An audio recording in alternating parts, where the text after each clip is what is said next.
नमस्कार मुलींनो, ओळखलत का?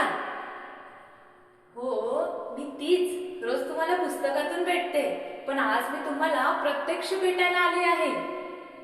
आज मी इथं उभी आहे, कुणाची मूर्ती म्हणून नाही, कुणाची आठवण म्हणून नाही, तर तुम्हाला एक जिवंत अनुभव सांगायला आले आहे. अहो हो, तीच अनाथांची माई, ज्योतिबांची साऊ आणि तुमची सावित्री, जिला तुम्ही सावित्रीबाई फुले म्हणून ओळखतात. माझा जन्म 3 जानेवारी 1831 साली सातारा जिल्ह्यातील नायगाव या छोट्याशा गावात झाला. मी खंडोजी नेवसे पाटील यांची कन्या. माझे वडील शेतकरी होते, पण ते अतिशय कष्टाळू, प्रामाणिक. पण त्या काळातल्या समाजाच्या परंपरांच्या चौकटीत अडकलेले. त्या काळात मुलीचा जन्म म्हणजे आनंद नव्हता, एक जबाबदारीचा डोंगर समजला जायचा. मुलींनी शिकायचं नसतं, प्रश्न विचारायचे नसतात आणि प्रश्न विचारायची परवानगीही नसते, असं तो समाज ठरवून टाकायचा. लहानपणीच माझं लग्न झालं. तेव्हा मला आयुष्य काय असतं कळत पण नव्हतं. पण नशिबाने मला एक असामान्य माणूस भेटला, महात्मा ज्योतिराव फुले. तो केवळ माझा पती नव्हता, तर तो माझा शिक्षक होता, मार्गदर्शक होता आणि सर्वात महत्त्वाचं म्हणजे माझ्या क्षमतेवर विश्वास ठेवणारा पुरुष होता. मला ते नेहमी म्हणायचे, सावित्री, तुला शिकायचं आहे, कारण शिक्षणाशिवाय माणूस पूर्ण होत नाही. आणि मी अक्षर ओळखू लागले. पहिल्यांदा नाव लिहिलं आणि तेव्हा मला वाटलं मी आज स्वतःला शोधते आहे. पण समाज मात्र तयार नव्हता. मी जेव्हा शाळेकडे निघायचे तेव्हा हातात पुस्तकं घ्यायचे आणि मनात भीती. पण त्याहूनही मोठी माझी जिद्द होती.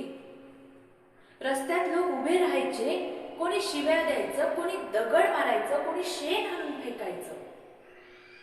हो, त्या क्षणी माझं मन दुखायचं, डोळ्यात पाणी यायचं, कारण मी पण दगड नव्हते ना, मी पण माणूसच होते.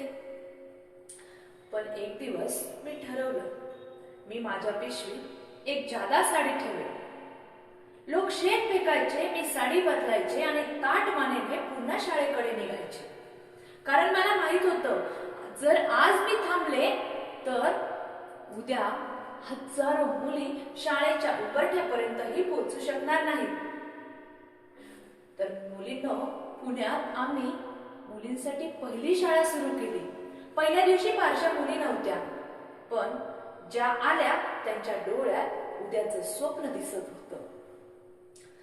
त्या मुली शिकल्या, त्यांनी अक्षर लिहिले, अक्षर ओळखले आणि त्यांच्या घरात पहिल्यांदा ज्ञानाचा दिवा पेटला. मी फक्त शिक्षिका नव्हते, तर मी स्त्रियांचं दुःख ऐकलं होतं, विधवांचं जगणं पाहिलं, बालविवाहाचं ओझं पाहिलं, आई होण्याची सक्ती पाहिली. त्यासाठी आम्ही विधवांसाठी आश्रयगृह सुरू केलं. लोक म्हणाले, ही बाई फार पुढे जाते आहे. हो, मी पुढे जाते. पुढे गेले, कारण मागे राहून इतिहास घडत नाही. पुण्यात प्लेग आला. लोक जीव वाचवण्यासाठी पळाले, पण मात्र मी थांबले. एका आजारी मुलाला मी आपल्या खांद्यावर उचललं आणि त्याला वाचवताना माझा पण श्वास थांबला. मित्रांनो, माझा श्वास थांबला, पण माझे विचार थांबले नाही. आज मी तुमच्या समोर उभी आहे, माझ्या शरीराने नाही तर माझ्या विचारांनी उभी आहे. तर मुलींनो, आजच्या मुलींनो, माझ्याकडे शाळा नव्हत्या, तुमच्याकडे आहे. माझ्याकडे पुस्तकं लपवून शिकावी लागली, तुमच्याकडे ज्ञान हातात आहे. पण लक्षात ठेवा, शिक्षण म्हणजे फक्त नोकरी नाही, तर शिक्षण म्हणजे स्वतःची ओळख, स्वतःचा आवाज आणि स्वतःसाठी उभं राहण्याचे धैर्य. प्रश्न विचारा, भीती जुगारा आणि कधीच स्वतःला कमी लेखू नका. मी सावित्री आहे, मी इतिहासात बंद नाही. मी आजच्या शिकणाऱ्या प्रत्येक मुलीमध्ये जिवंत आहे. जोपर्यंत प्रत्येक मुलगी भीतीवर मात करून शिकत नाही किंवा जोपर्यंत प्रत्येक मुलगी या समाजाशी झगडून लढून आणि भीती झुगारून शिकत आहे, तोपर्यंत सावित्री तुमच्यात जिवंत आहे, तोपर्यंत सावित्री संपलेली नाही. तर मैत्रिणींनो आणि मुलींनो, हो हो, हीच ती सावित्री आज तुम्हाला हाच संदेश देण्यासाठी आली होती. तर धन्यवाद मुलींनो, मी सावित्री बोल